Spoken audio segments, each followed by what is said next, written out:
আপনারা দেখছেন DP news, খবরই জীবন। একে কালেকশন গ্যারান্টেড জুয়েলারি, গ্যারান্টি এমন বন্ধন যেমন।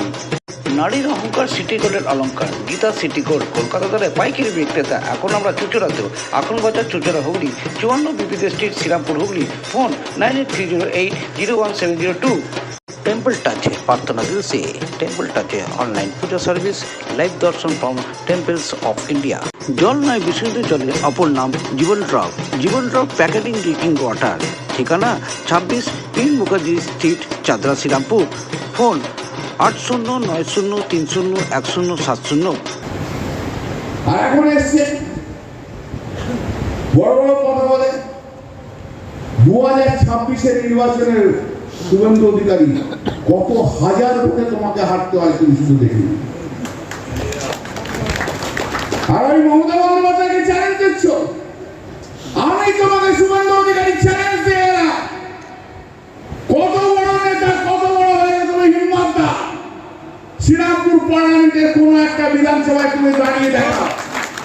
যদি দাঁড়িয়ে থাকতে পারো, যদি দাঁড়িয়ে থাকে, দাঁড়িয়ে জিততে পারো, তবে বলবো তুমি বাপের বেটা, না তুমি বাপের বেটা না। শুভেন্দু অধিকারী তোমার চ্যালেঞ্জ। তুমি তো মমতা ব্যানার্জিকে সবসময় চ্যালেঞ্জ দাও, আজ তোমাকে চ্যালেঞ্জ দিয়ে গেলাম শুভেন্দু অধিকারী। হিম্মত থাকলে শ্রীরামপুর পার্লামেন্টের কোন বিধানসভায় দাঁড়াবে দেখে না, দেখে না। আমাকে দাঁড়াতে হবে না, আমার অন্য যারা সহকর্মী আছে যারা জুনিয়র, তারা দাঁড়িয়ে আপনাকে হারিয়ে ভোট করে বাড়িয়ে দেবে। আর আমি দাঁড়ালে তো আপনার জামানত বাজেয়াপ্ত করে ছেড়ে দেবো।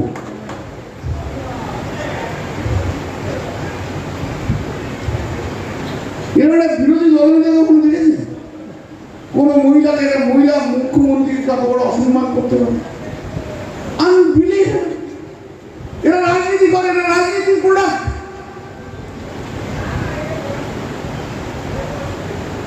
আমি নরেন্দ্র মোদীর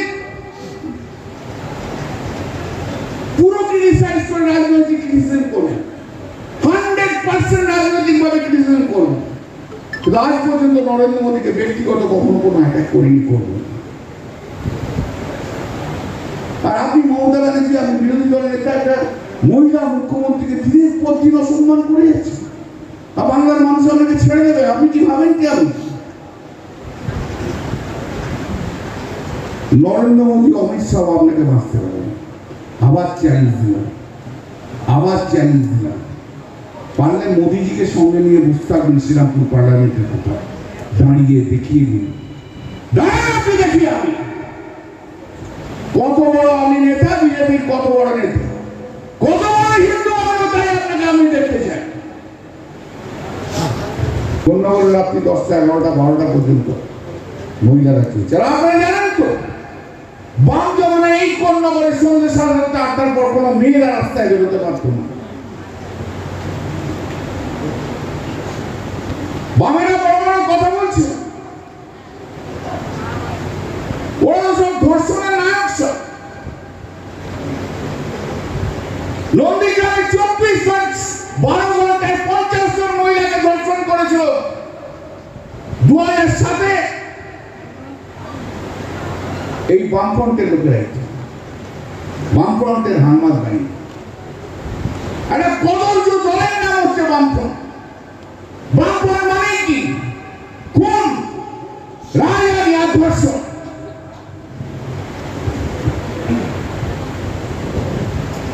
আজকাল 2-3 জন এখনকার প্রজন্মের লোকেরা বড় বড় কথাবার্তা বলছে বামফ্রন্ট, বলে ওরে তোদের দাদু ঠাকুরদা আর বাবা কাকাদের যে সমস্ত কমরেডরা ছিল না, তাদের অতীত পশ্চিমবাংলার মানুষ ভুলে যায়নি, তারা কি দিচ্ছিল। তোদের একটা পুরো জীবন লাগবে তাদের ইতিহাস ভুলিয়ে দেওয়ার জন্য। পশ্চিমবাংলায় এত খুন, এত ধর্ষণ করেছে। পশ্চিমবাংলায় সবচেয়ে বেশি গণহত্যা কার সময় হয়েছে? পশ্চিমবাংলায় সবচেয়ে বেশি গণহত্যা হয়েছে বুদ্ধদেব ভট্টাচার্যের সময়। যতই আপনি ইন্টেলেকচুয়াল বলুন, যতই আপনি যা ইচ্ছা বলুন না কেন, বাংলার মানুষের চোখে বাংলার সবচেয়ে বেশি সর্বনাশ যিনি করে গেছেন তার নাম হচ্ছে বুদ্ধদেব ভট্টাচার্য। বুদ্ধদেব ভট্টাচার্যের সময় পশ্চিমবাংলায় সবচেয়ে বেশি গণ অযোধ্যা হিলসি বলুন, সেই নন্দীগ্রামই বলুন। বুদ্ধদেব ভট্টাচার্যের সময় পশ্চিমবাংলায় সবচেয়ে রক্ত বয়েছে, সবচেয়ে বেশি খুন তৃণমূল কংগ্রেসের খুন হয়েছে পশ্চিমবাংলায় বুদ্ধদেব ভট্টাচার্য। ওকে আপনি এখনো পর্যন্ত ছবি টাঙিয়ে যতই আপনি ইন্টালেকচুয়াল চেষ্টা করুন না কেন, আমরা এখনো বলি ছি বুদ্ধ ছি। মারা গেছেন শ্রদ্ধা করি,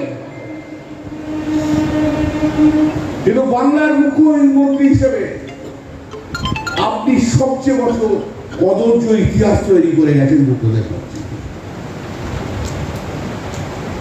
বুদ্ধদেব ভট্টাচার্যের সময় গ্রামে গ্রামে পুকুরে বিষ মেরে দিয়েছে,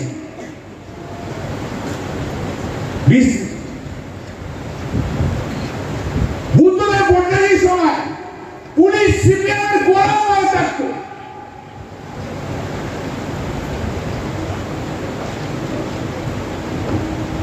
আর ওনার সময় কোন জায়গায় সবচেয়ে বেশি ফুর্তি হতো আপনারা তো জানেন, আমি আর কি বলবো।